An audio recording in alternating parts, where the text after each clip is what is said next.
फरमाए कुल बिफज़लिल्लाहि व बिरहमतिही फबिज़ालिका फलयफ़रहू व खैरुम मिम्मा यजमऊन। ऐ मुझा प्यारा पैगंबर सल्लल्लाहु अलैहि वसल्लम तू चौही कुरान अल्लाह जे तरफा एड़ी नेमता एड़ी मेहरबानियां एड़ो त अल्लाह जे तरफा ही फजल तवा के मिली हुआ जो अल्लाह फरमाए तो तवा के खुश थियण खपे तवा इन ते खुश थी वणो फलयफ़रहू व बिज़ालिका फलयफ़रहू व खैरुम मिम्मा यजमऊन। कायनात जे अंदर जेका भी शय तवा जमा कयो तवा जा सोने जा खजाना हुजन चांदी जा खजाना हुजन दुनिया जा महलात हुजन सारी दुनिया तवाजी गड थी वने लेकिन हुआ खैरुम मिम्मा यजमऊन। कुरान जे खजाने सा मुकाबलो न करे सगंदा। कुरान जेड़ी शय सुणी तवा के बी न मिली सगंदी। फ़क़द क़ाल अल्लाहु तबारक व तआला फ़िल क़ुरानिल मजीद वल फ़ुरक़ानिल हमीद वलक़द आतैनाका सबअम मिनल मसानी वल क़ुरआनल अज़ीम। रब्बि इश्रह ली सदरी वयस्सिर ली अमरी वहलुल उक़दतम मिन लिसानी यफ़क़हू क़ौली।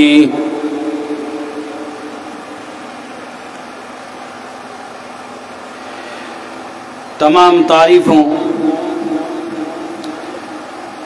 तमाम तस्बीह तहलील तहमीद तक़दीस हम्द सना किबरियाई वलाई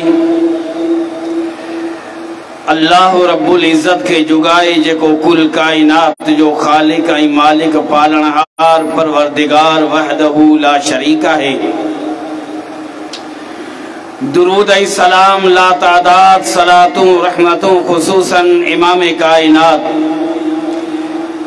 इमाम आज़म खातमुल अंबिया वल मुरसलीन रहमतुल लिल आलमीन जनाब हज़रत मुहम्मदुर रसूलुल्लाह सल्लल्लाहु अलैहि व आलिहि वसल्लम जिनजे ज़ात अक़दस दे अल्लाहुम्मा सल्लि व सल्लिम अला नबिय्यिना मुहम्मदिन सल्लल्लाहु अलैहि व आलिहि व अस्हाबिहि व अज़वाजिहि व अहलि बैतिहि व मन तबिअहुम बि इहसान इला यौमिद्दीन।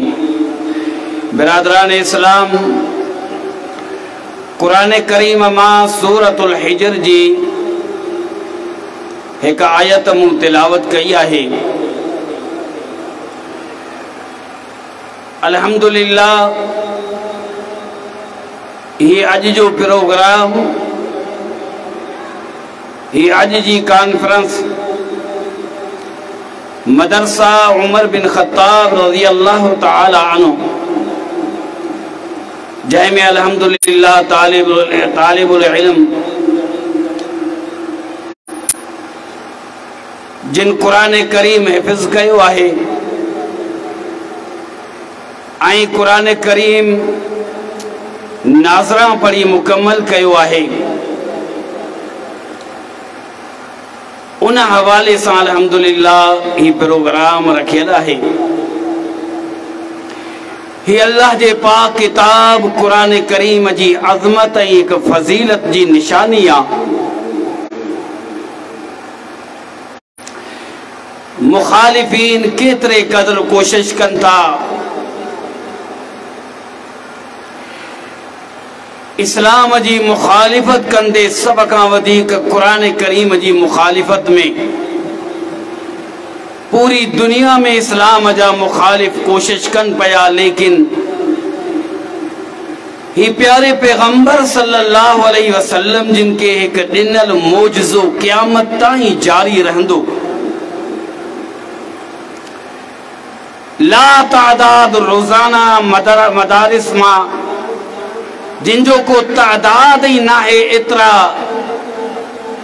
बार हाफिज बनजी करे मदरसन मां रोजानो निकरन पया। ही अल्लाह जे पाक किताब के पंहिंजे सीनन में महफूज करे पंहिंजे दिलन में महफूज करे ताजो दुनिया वारा कुरान करीम जे मसहफ या कागजन के ज़ाहिरी सूरत में भी अगर ख़त्म करने की कोशिश कन, लेकिन इन कायनात जे मुसलमानन जे बच्चन जे दिलन में अल्लाह जो पाक किताब एतिरो महफूज आहे जो को भी न कुरान करीम के ख़त्म नथो करे सके। कुरान करीम जी अज़मत एक वडो उन्वान वडो मौज़ू आहे। आऊं पंहिंजे इन मुख़्तसिर टाइम में उन एक नंढड़ी सूरत जो जिक्र कंदुसि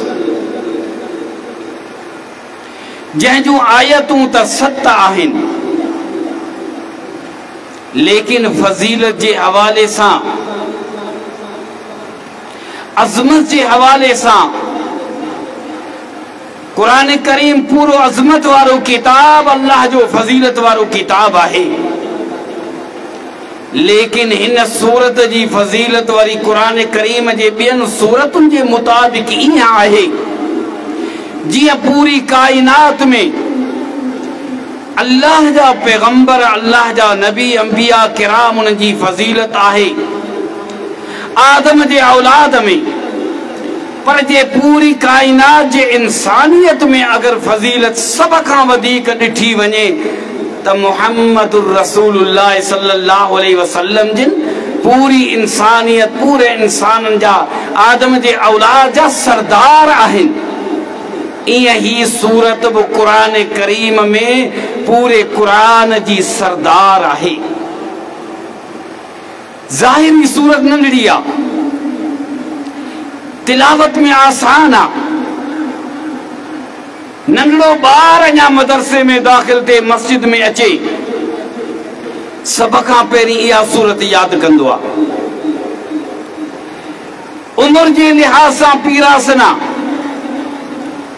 हाफ़िज़ो नाहे उनके, पर अल्लाह ताला इन सूरत के एतिरो त आसान बनायो आ जो ॿियो कुछ भी न अचेसि, पर इहा सूरत लाज़मी उनके ईंदी। छो निमाज़ी आ, हर रकात में उहा सूरत पढ़ंदो।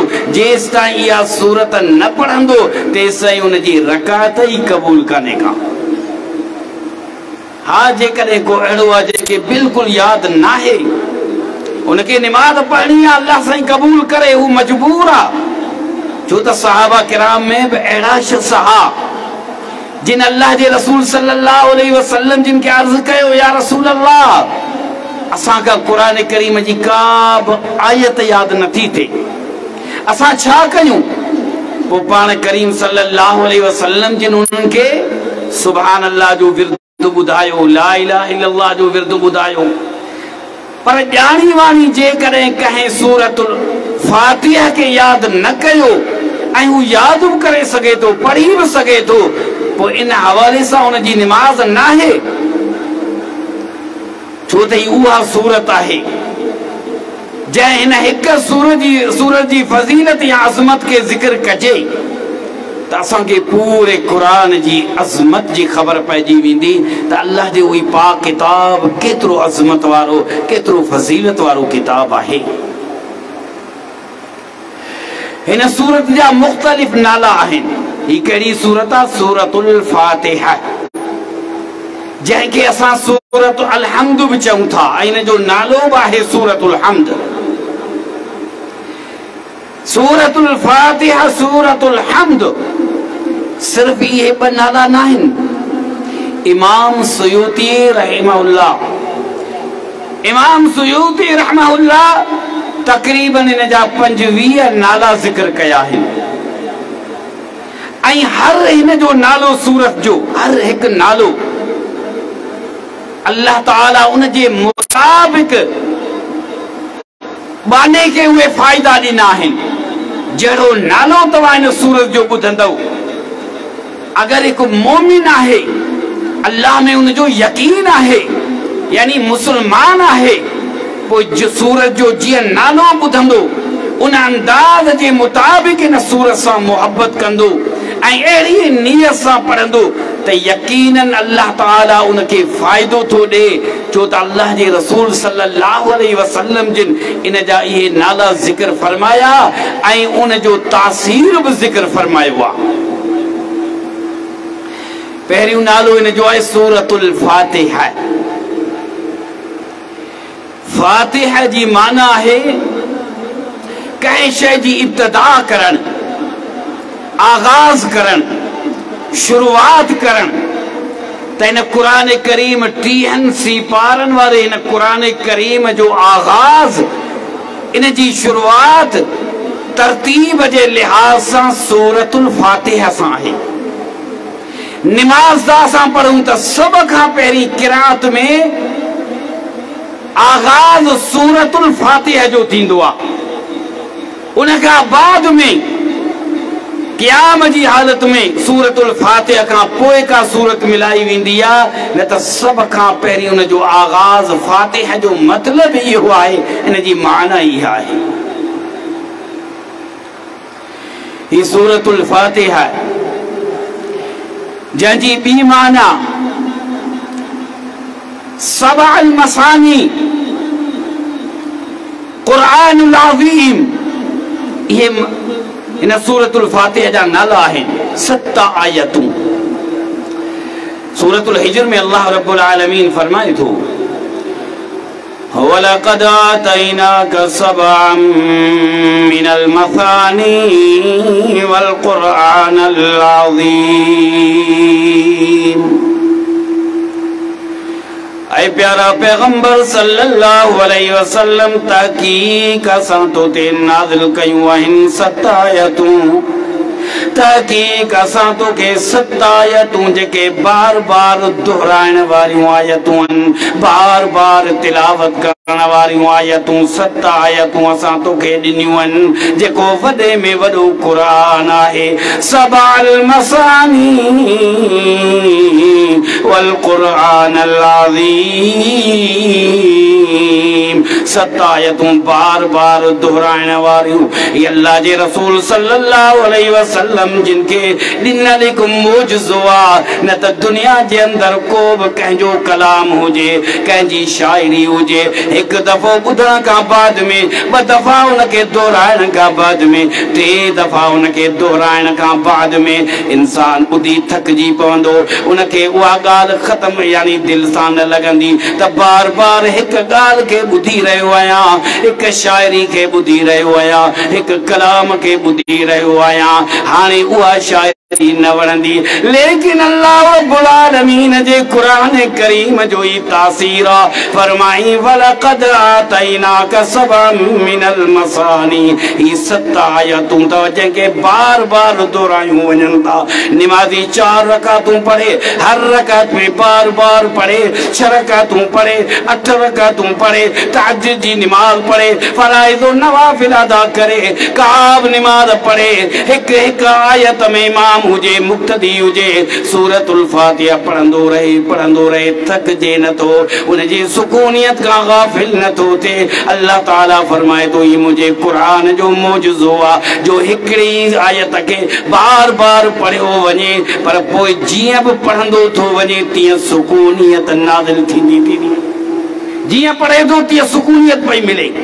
बाक़ी दुनिया जे कलाम में वो तासीर न आहे। हिकु दफ़ो ॿुधंदव, 2 दफ़ा ॿुधंदव, बेज़ार थी वेंदव। ही अल्लाह ताला जो पाक किताब आहे। कारी पढ़ण वारो बार बार पढ़े पियो, जीअं ज़्यादा पढ़े पियो तीअं उनखे सुकूनियत ज़्यादा पई मिले। त अल्लाह ताला फरमाए थो तहकीक प्यारा पैगंबर असां जेके तोखे 7 आयतूं ॾिनियूं आहिनि जंहिंखे बार बार दोहरायो वञे पियो, इहो हिकु वॾो क़ुरान आहे, वॾो क़ुरान। अल्लाह जी रसूल सल्लल्लाहु अलैहि वसल्लम सहाबा किराम के ॿुधायो, हदीस सही मुस्लिम में,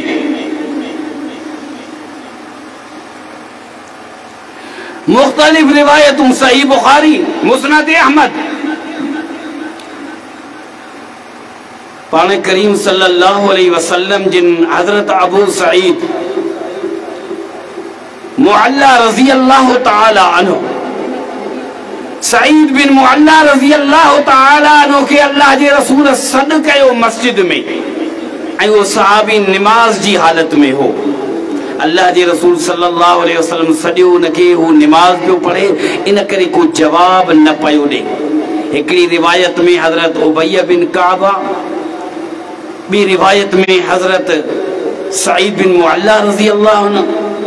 अल्लाह जे रसूल बार बार पुकारियो, नालो वरतो, 3 दफ़ा जवाब न मिलियो, पाण ख़ामोश थी विया। वो सहाबी निमाज़ पढ़ी जल्दी जल्दी, फरमाए तो मूं जल्दी कई निमाज़ में त अल्लाह जा रसूल मूंखे सॾीन पिया। जीअं ई अल्लाह जे रसूल सल्लल्लाहु अलैहि वसल्लम जिन वटि आयसि, पाण फरमायूं तोखे छा थियो? मूं तोखे बार बार सॾियो, तूं जवाब न ॾिनो, कहिड़ी शइ तोखे रोकियो? या रसूल अल्लाह, ऐं निमाज़ जी हालत में हुयसि, निमाज़ में पढ़े। अल्लाह जे रसूल सल्लल्लाहु अलैहि वसल्लम जिन फरमायो, तो कुरान करीम जी ही आयत न पढ़ी आहे? या अय्युहल्लज़ीना आमनु इस्तजीबू लिल्लाहि व लिर्रसूलि इज़ा दआकुम लिमा युहयीकुम। ऐ ईमान वारो, जॾहिं अल्लाह जो रसूल तव्हां खे सॾे, उन सॾ जो तव्हां जवाब ॾियो, जल्दी जवाब ॾियो। अल्लाह जो सॾ तव्हां खे थिए, उनजो जवाब ॾियो। रसूल जो सॾ थिए, उनखे जवाब ॾियो। अल्लाह रब्बुल आलमीन कुरान करीम में फरमायो, पाण फरमाइनि था, हाणे मस्जिद खां जेॾी महिल ॿाहिरि निकिरंदासीं, मूंखे यादि कराए ॾियां, तोखे हिकु वॾी सूरत ॿुधाईंदुसि कुरान करीम में। सभ खां वधीक वॾी सूरत कहिड़ी आहे? साहबी फरमाए थो, आऊं हाणे यादि कयो वेठो आहियां, किथे मूंखे विसरी न वञे। अल्लाह जे रसूल सल्लल्लाहु अलैहि वसल्लम जेॾी महिल मस्जिद खां ॿाहिरि निकिरनि था, मुंहिंजे हथ में वरितऊं, हथ में वठी करे निकिता। जेॾी महिल दरवाज़े ते पहुचण वारा आहियूं, अल्लाह जा रसूल पंहिंजे हुजरे में दाख़िल थियण वारा आहिनि। उन वक़्तु मूं चयो, या रसूल अल्लाह, अल्लाह जा रसूल सल्लल्लाहु अलैहि वसल्लम तव्हां फरमायो,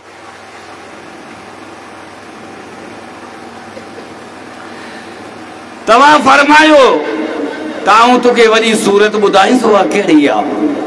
पाण फरमायूं, तव्हां निमाज़ में पढ़ंदा आहियो, अल्हम्दुलिल्लाहि रब्बिल आलमीन।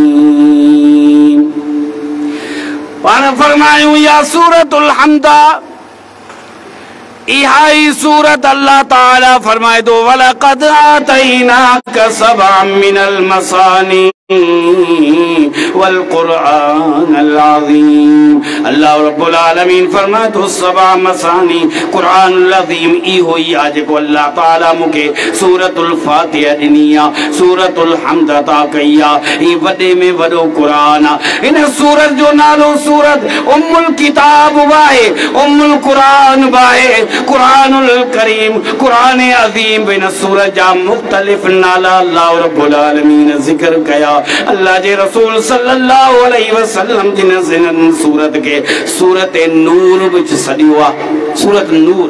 वो कुरान करीम जी सूरत नूर भी आहे, पर इन सूरतुल फातिहा के नूर भी चयो वियो आहे। हदीस सही मुस्लिम में, सुनन नसाई में अल्लाह जा रसूल सल्लल्लाहु अलैहि वसल्लम जिन वेठा आहिनि, हज़रत जिब्राइल अलैहिस्सलाम आयो। जिब्राइल अलैहिस्सलाम अल्लाह जे रसूल सल्लल्लाहु अलैहि वसल्लम जिन सां वेठा आहिनि। कॾहिं ईअं थी वेंदो जो फरिश्तो ज़्यादा देर अल्लाह जे रसूल वटि वेहंदो हुयो त कंहिं सहाबी जी सूरत में थी करे वेही रहंदो हुयो। हज़रत दहिया क़ल्बी रज़ी अल्लाह तआला अन्हु उन जी सूरत में भी सहाबा किराम करे ॾिसंदा हुआ जिब्राइल अलैहिस्सलाम के। अल्लाह जे रसूल सल्लल्लाहु अलैहि वसल्लम जिन वटि जिब्राइल वेठो आहे, अचानक कड़केदार आवाज आसमान मान थियो। अल्लाह जे रसूल सल्लल्लाहु अलैहि वसल्लम मथे आसमान जे तरफ निहारियो, जिब्राइल अलैहिस्सलाम आसमान जी तरफ निहारियो त आसमान जो दरवाजो खुलण लॻो। अल्लाह जे रसूल सल्लल्लाहु अलैहि वसल्लम जिन खे जिब्राइल ॿुधायो, ऐ मोहम्मद सल्लल्लाहु अलैहि वसल्लम, जॾहिं खां अल्लाह रब्बुल आलमीन आसमान के पैदा कयो आहे, इन दुनिया वारे इन आसमान जे दरवाजे के न खोलियो वियो आहे। अॼु ही आसमान वारो दरवाजो खुलियो आ जॾहिं खां अल्लाह ताला इन ज़मीन ते फरिश्ता नाज़िल कया अॼु ताईं इहो फरिश्तो इन ज़मीन ते नाज़िल न थियो आहे अॼु अची रहियो आहे इन दरवाज़े मां अॼु आसमान जो दरवाजो बि नओं खुलियो आहे फरिश्तो अॼु नओं इन ज़मीन ते अची रहियो आहे तव्हांजे तरफ़ जिब्राइल मौजूद आहे फरिश्तो अची सलाम थो करे अल्लाह रसूल सल्लल्लाहु अलैहि वसल्लम जिनते जिब्राइल अलैहि सलाम ते उन वक्त वो मलक वो फरिश्तो चवे तो ए मोहम्मद सल्लल्लाहु अलैहि वसल्लम तोखे अल्लाह जे तरफा बिन नूरन जी मुबारका आऊं तोखे मुबारक ॾियण आयो अल्लाह जे तरफा तोखे ब नूर मिली वया आहिनि अल्लाह जे तरफा ब नूर कहिड़ा मिलिया पाण फरमाइनि था उन फरिश्ते ॿुधायो हिकु सूरतुल फातिहा सबा मसानी 7 आयतूं अल्लाह जे तरफा नूर मिलियो आहे ॿियो सूरतुल बकरा जूं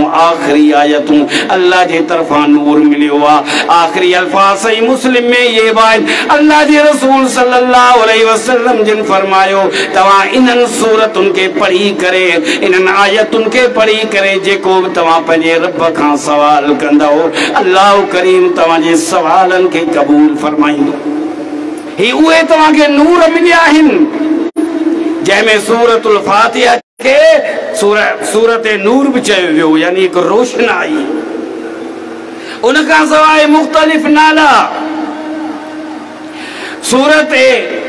सूरतुल फातिहा के सूरतुल वाफिया भी चयो वियो आहे सूरतुल वाफिया पूरत करण वारी सूरत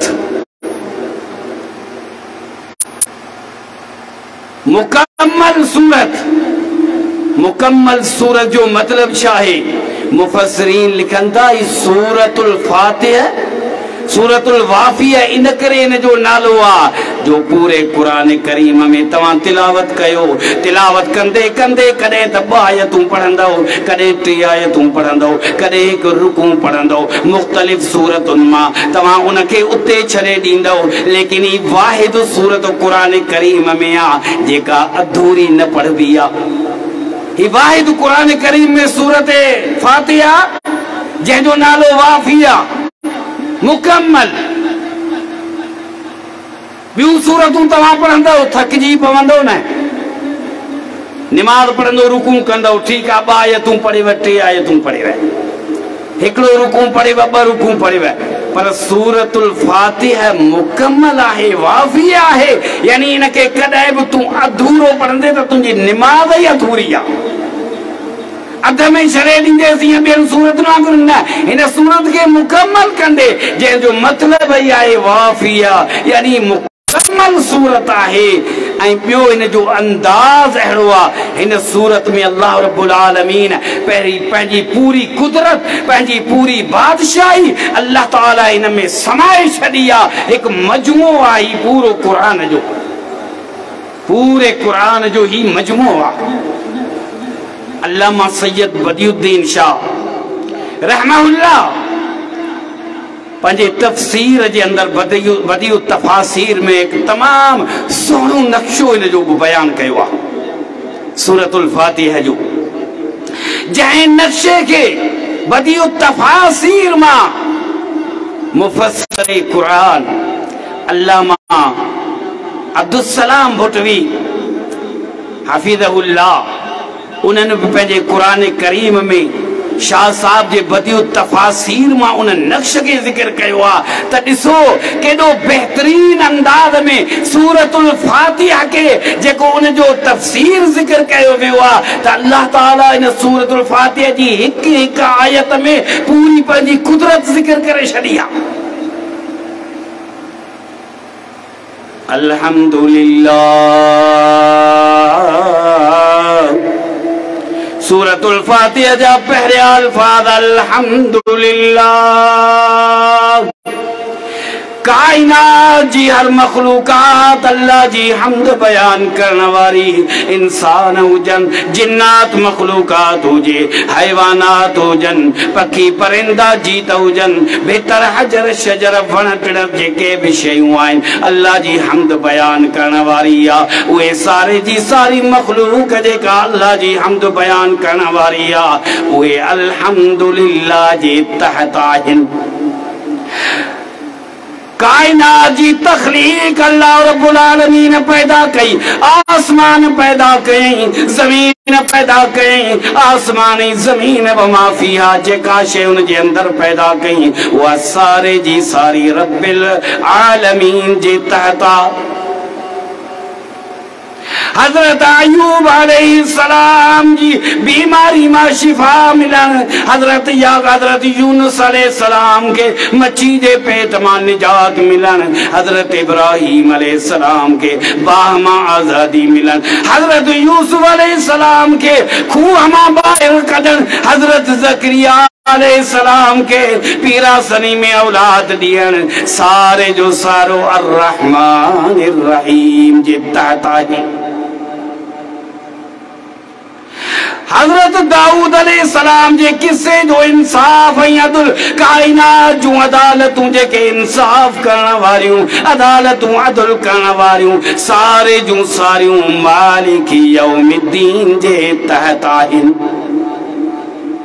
हजरत इब्राहिम खलीलुल्लाह जी कुर्बानी करन, इस्माइल ज़बीहुल्लाह जो ज़बह हुजन, कायनात जे मुसलमानन जो कुर्बानियूं, अल्लाह जी इबादत करण जे ला सजदा करन, क़याम करन, रुकू करन, नमाज़ूं अदा करन, अल्लाह जो इबादतूं करन, सारे जो सारियूं इय्याका नअबुदु व इय्याका नस्तईन जे तहत आहिनि।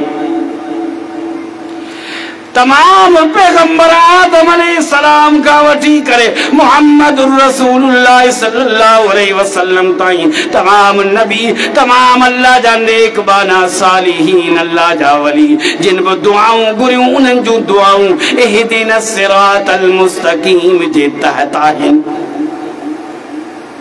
कायनात जा अल्लाह जा नेक बाना, औलिया अल्लाह साले बाना, अल्लाह जी इबादत करण वारा, अल्लाह रब्बुल आलमीन उन्हनि जे इखलास के बयान कंदे, उन्हनि जे तकवा के बयान कंदे, उन्हनि जे दिल जे खुलूस के बयान कंदे, अल्लाह सा मोहब्बत के बयान कंदे, सिरातल लज़ीना अनअमत अलैहिम जे तहत बनाई छड़ियो। कायनात के अंदर मुजरिमाइन, जालिमाइन, सरकशाइन, मुतकब्बिराइन, मगरूराइन, गैरिल मग़दूबि अलैहिम वलद्दालीन जे तहत आइन। तमाम बेहतरीन अंदाज में कायनात जो सारो नक्शो अल्लाह ताला सूरतुल फातिहा जे अंदर जिक्र फरमायो आहे। ही उहा सूरत आहे जंहिंखे सूरतुल वाफ़िया चयो वियो आहे, मुकम्मल सूरत। हिन सूरत जो नालो सूरत काफिया आहे। काफी हुजन कहीं दुआ जी जगह ते, कहीं आयत जी जगह ते, सूरतुल फातिहा उहा जगह पुर कंदी आहे, लेकिन सूरतुल फातिहा जी जगह ते का दुआ का आयत उन जो एवज़ नथी थी सके। सूरतुल फातिहा सूरतुल काफिया इन करे हजरत अबू उमामा रज़ी अल्लाह तआला अन्हु का रिवायत आहे, अल्लाह जे रसूल सल्लल्लाहु अलैहि वसल्लम जिन फरमायो हर शय जे एवज़, हर शय जो बदलो सूरतुल फातिहा थी सके पई, लेकिन सूरतुल फातिहा जी जगह ते का दुआ का आयत बदलो एवज़ नथी थी सके। अगर तोखे का दुआ ना आई सूरतुल फातिहा पढ़ी छॾ, तोखे का आयत ना आई सूरतुल फातिहा पढ़ी छॾ, पर सूरतुल फातिहा जी जगह ते नमाज जी हालत में भी तू का बी सूरत न पढ़ी सघंदे जेस ताईं सूरतुल फातिहा न पढ़ंदे। ही उहा सूरत आहे, मुख्तलिफ इन जा नाला आहिनि। सूरतुल कंज़, सूरतुल कंज़, ही सूरतुल फातिहा एक सूरत खजानो आ। ही अहिड़ो खजानो आ जो दुनिया जा खजाना मुकाबलो नथा करे सगन।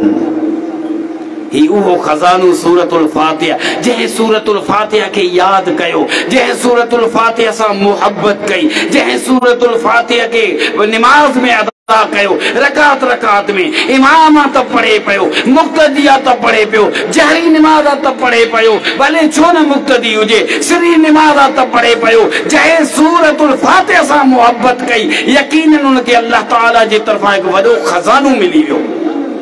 पर अफसोस अहिड़ा बि माण्हू आहिनि, अहिड़ा बि मुफ्ती आहिनि जेके नऊज़ बिल्लाह चवंदा आहिनि, जंहिं निमाज़ में इमाम खां पोइ सूरतुल इमाम जे पोयां जहरी निमाज़ में सूरतुल फातिहा पढ़ी उन जी वात में टांडा। अस्तग़फिरुल्लाह। ही अहिड़ी सूरत जंहिंजो तज़किरो तव्हां ॿुधी रहिया आहियो, जंहिंखे अल्लाह जे रसूल सल्लल्लाहु अलैहि वसल्लम जिन उन जा छा नाला ज़िक्र फरमाया, जंहिं सूरत के पढ़ण सां दिल के सुकून मिले, राहत मिले, ज़ुबान में हिकु नूर पैदा थिए, एक तमाम मिठास पैदा थे, दिल के सुकून मिले। अज उन सूरत के बारे में रोकियो वने। अल्लाह के रसूल सल्लल्लाहु अलैहि वसल्लम फरमाया, जंहिं इन सूरत से मोहब्बत कई यकीनन उनके एक वॾो खजानो मिली वियो। अल्लाह के रसूल सल्लल्लाहु अलैहि वसल्लम जिन फरमायो, पान फरमाइंदा सूरतुल फातिहा, आयतुल कुर्सी, सूरतुल बकरा जो आखिरी आयतों, सूरत कौसर, अल्लाह के रसूल सल्लल्लाहु अलैहि वसल्लम जिन फरमायो, ये चार कुरान करीम जो आयतों, चार ही सूरतुन मां सूरतों, अल्लाह के रसूल सल्लल्लाहु अलैहि वसल्लम फरमायो, अल्लाह करीम जे अर्श अजीम जे हेठ खजाने मां आयल है। अल्लाह ताला जे खजानन मां अर्श अजीम का खजाने का आयल सूरतूं तव, जंहिंमें सूरतुल फातिहा है, जंहिंखे सूरतुल कंज़ भी चयो वियो आहे, हिकु खजानो आहे। हालांकि ये कुरान करीम पूरो खजानो आहे, दुनिया जा खजाना मुकाबलो न करे सघंदा, छो त अल्लाह रब्बुल आलमीन छा फरमायो, फरमाए कुल बिफज़लिल्लाहि व बिरहमतिही फबिज़ालिका फलयफ़रहू व खैरुम मिम्मा यजमऊन। ऐ मुझा प्यारा पैगंबर सल्लल्लाहु अलैहि वसल्लम, तू चौही कुरान अल्लाह जे तरफा अहिड़ी नेमत, अहिड़ी मेहरबानियां, अहिड़ो त अल्लाह जे तरफा ही फज़ल तव्हां खे मिलियो आहे, जो अल्लाह फरमाए थो तव्हां खे ख़ुशि थियणु खपे, तव्हां इन ते ख़ुशि थी वञो। फलयफ़रहू वबिज़ालिका फलयफ़रहू व खैरुम मिम्मा यजमऊन। कायनात जे अंदर जेका भी शइ तव्हां जमा कयो, तव्हां जा सोने जा खजाना हुजनि, चांदी जा खजाना हुजनि, दुनिया जा महलात हुजनि, सारी दुनिया तव्हांजी गॾु थी वञे, लेकिन हुआ खैरुम मिम्मा यजमऊन। कुरान जे खजाने सां मुकाबलो न करे सघंदा। कुरान जहिड़ी शइ सुहिणी तव्हांखे ॿी न मिली सघंदी, इन का वधीक भी शइ न मिलंदव। ही उहो कंज़ आहे, ही उहो खजानो आहे, अल्लाह जे तरफां तव्हांखे मिलियो आहे। ऐं इन सूरत जो ॿियो नालो आहे सूरतुर रुक़िया, सूरतुश शिफा, दम करण वारी सूरत, पीड़ूं रखण वारी सूरत, बीमारी का शिफा वारी सूरत। सूरतुर रुक़िया सही बुखारी में, सही मुस्लिम में, सुनन इब्न माजा में, सुनन अबी दाऊद में, तमाम कुतुबे अहादीस में अल्लाह के रसूल सल्लल्लाहु अलैहि वसल्लम जिन फरमायो, ही सूरत सूरतुल फातिहा आहे, पर हिन जो नालो सूरत रुक़िया आहे, सूरत शिफा आहे, बीमारी का शिफा भी मिलंदी आहे, दम करण वारी ही सूरत आहे। सही बुखारी में हजरत अबू सईद खुदरी रज़ी अल्लाह तआला अन्हु फरमाइंदा, अल्लाह के रसूल सल्लल्लाहु अलैहि वसल्लम जिन एक दफ़ो असां 30 शह सवारन के मूसां गॾु ॿिया बि हुआ, 30 सहाबा किराम आहिनि, शह सवार आहिनि, घोड़े सवार आहिनि। अल्लाह के रसूल कंहिं तरफ़ मोकिलिया हा, जेॾी महिल ही सहाबा किराम रवाना थी विया, हज़रत अबू सईद खुदरी रज़ी अल्लाह तआला अन्हु फरमाए थो, रस्ते में असांजो खाधो ख़त्म थी वियो, का शइ असां वटि कान्हे का। हिकु बद्दू आहिनि, अरब आहिनि, हिकु कबीलो आहे, उन्हनि जो इलाइक़ो आहे, उन्हनि जो ॻोठु आहे, असां उन्हनि वटि वियासीं, असांखे कुझु खाधे जे लाइ ॾियो, महिमान नवाज़ी कयो, पर हुननि जवाबु ॾेई छॾियो। सहाबा अची रात जो पंहिंजी जगह ते पड़ाव कयूं ताजो उन्हनि जे सरदार के कहे जहरीले जीत खाधो को जहरीलो जीत हुयो वो खाई वियो।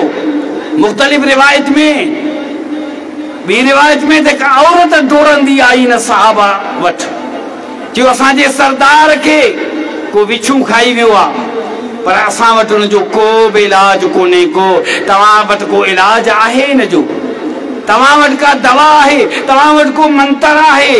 हज़रत अबू सईद खुदरी रज़ी अल्लाह अन्हु फरमायो हा असां वटि इन जो इलाज आहे ऐं हलां थो पर तव्हां असांजे मेहमान नवाज़ी खां जवाब ॾेई छॾियो खाधे जी असां तलब कई तव्हां न ॾिनो हाणे असां तव्हांजो इलाज इहे मुफ़्त में कीअं कंदासीं।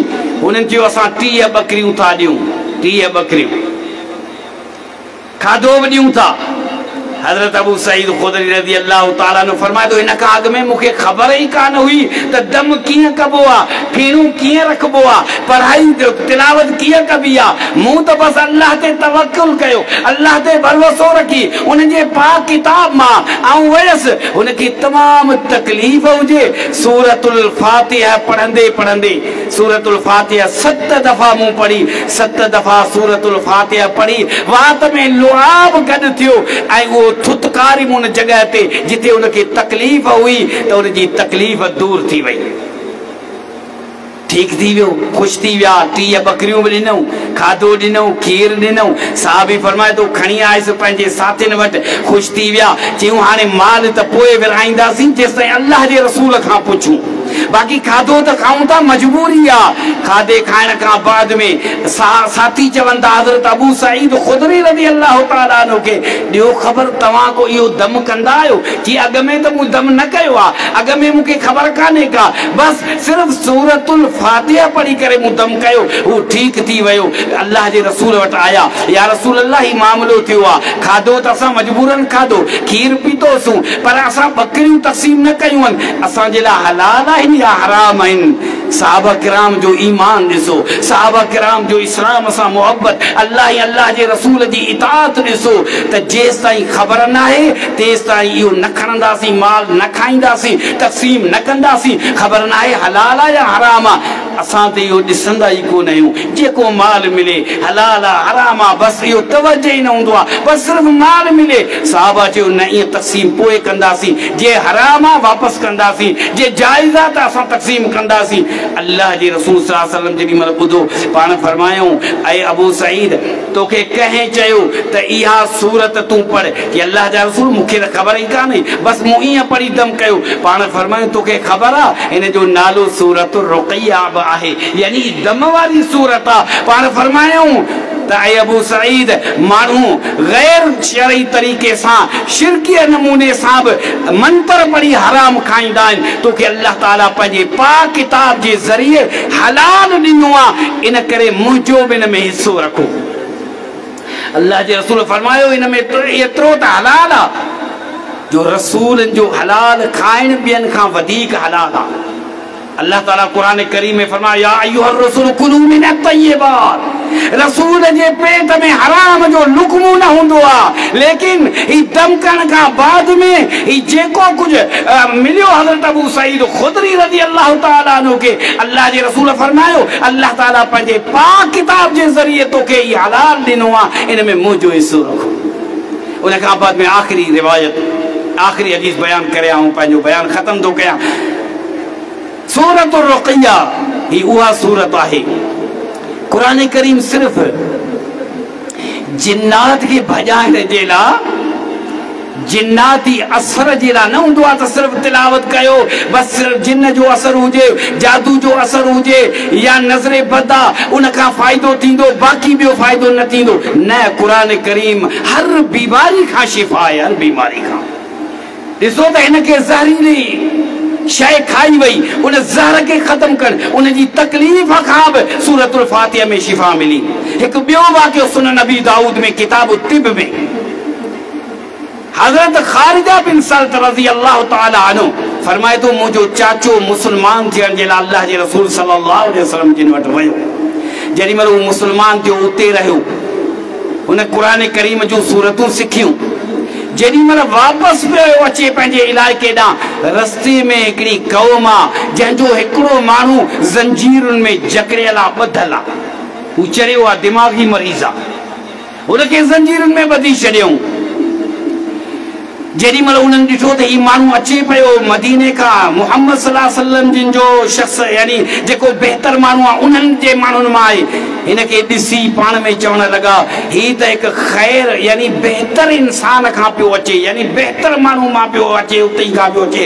असां पुछा था हिन खां कयूं। जेॾी महिल हीउ सहाबी आयो, हिन खां पुछण लॻा तूं तमामु भले माण्हू खां पियो अची, तूं तमामु बहितर शख़्स खां पियो अची, भला तव्हांजे हिन बहितर शख़्स ऐं जंहिंमें ख़ैर ई ख़ैर आहे उन वटि असां हिन जे हिन चरे जो को इलाज आहे जंहिंखे असां ज़ंजीरुनि में जकड़े छॾियो आहे। उन सहाबी चयो हा हिन जो इलाज आऊं थो कयां। आहे इलाज? कि पोइ इलाज कर। छा इलाज कंदे?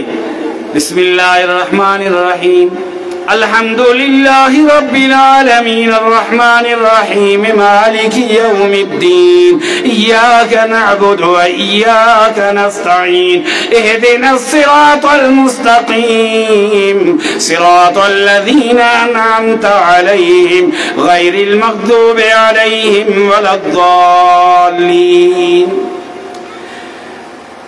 जेॾी महिल सूरतुल फातिहा पढ़ी सहाबी चए थो मूं हुन ते दम कयो जेको ज़ंजीरुनि में ॿधल चरियो आहे, दिमाग़ी मरीज़ आहे। जिन्नात जो असर त उन ते न हुयो, जादू जो असर त उन ते न हुयो, हिकु दिमाग़ जी बीमारी आहे। फरमाई जेॾी महिल मूं तिलावत करे उन ते दम करे थुतकारियो तेॾी महिल हू ठीकु थी वियो। मूं हुनखे उते खोलाए छॾियो, ज़ंजीरुनि मां खोलियमि त उहो तमामु बहितर इंसान हुयो, यानी उहो ठीकु ठाक थी वियो, उनजी तकलीफ़ ख़तम थी वई। हुननि ख़ुशीअ में 100 बकरियूं मूंखे ॾिनियूं। हाणे आऊं ॻोठ न वयसि, इलाइक़े मां वापसि थो वञा मदीने में छाजे लाइ? अल्लाह जे रसूल खां पुछां त मुंहिंजे लाइ जाइज़ आहिनि या नाजाइज़ आहिनि। ऐं वापसि आयुसि, अल्लाह जा रसूल सल्लल्लाहु अलैहि वसल्लम हिकिड़ी क़ौम जो चरियो हुयो, दिमाग़ी मरीज़ ॿधल हुयो, उन ते मूं दम कयो, यानी सूरतुल फातिहा उम्मुल किताब उम्मुल क़ुरान पढ़ियमि त उहो ठीकु थी वियो आहे। अल्लाह जे रसूल फरमायो तोखे कंहिं ॿुधायो त इहा सूरत रुक़या सूरत आहे, सूरत दम वारी सूरत आहे? अल्लाह जा रसूल मूंखे ख़बर त कान हुई। पाण फरमायो कसम आहे मूंखे पंहिंजे उमिरि जो, कसम आहे मूंखे पंहिंजे उमिरि जो। अल्लाह जे रसूल फरमायो छो त अल्लाह जे रसूल जे उमिरि जो कसम अल्लाह ताला क़ुरान करीम में खयो आहे, लअमरुका इन्नहुम लफी सकरतिहिम यामऊन। अल्लाह जे रसूल फरमायो मूंखे मुंहिंजे उमिरि जो कसम आहे त माण्हू नाजाइज़ तरीक़े सां कुफरिया कलिमात पढ़ी करे हराम खाईंदा आहिनि, पर तो क़ुरान करीम पढ़ी करे अल्लाह ताला तुंहिंजे लाइ रिज़्क़ हलाल करे छॾियो आहे। त इन जो चवण जो मुंहिंजो मतिलबु इहो आहे त अल्लाह जे रसूल फरमायो ही सूरत रुक़या आहे, यानी हर बीमारी खां तव्हां सूरतुल फातिहा पढ़ंदा कयो, अल्लाह ताला तव्हांखे शिफ़ा ॾींदो। हर मुस्लमान आहे, हर कंहिंखे अल्लाह रब्बुल आलमीन उनजी दुआ क़बूल थो करे। जंहिंजे घर में को बि बीमार आहे, को बि असरात आहे, उहो ख़ुदि सूरतुल फातिहा पढ़ी करे उन ते दम करे, यकीनन अल्लाह जे रसूल सल्लल्लाहु अलैहि वसल्लम फरमायो इन जे करे अल्लाह ताला पंहिंजे हिन कलाम जे करे, पंहिंजे हिन प्यारे आयतुनि जे करे अल्लाह ताला शिफ़ा ॾींदो आहे ॿारनि खे। इन लिहाज़ सां यकीनन हिकु तवील मौज़ू आहे सूरतुल फातिहा जा। तक़रीबन इमाम सुयूती मूं अर्ज़ु कयो त 25 नाला, ही त 3-4 नाला बि ज़िक्र न थिया आहिनि। अल्लाह ताला खां दुआ आहे अल्लाह रब्बुल आलमीन क़ुरान व सुन्नत ते अमल करण जी तौफ़ीक़ अता फरमाए। व आख़िर दावाना अल्हम्दुलिल्लाह।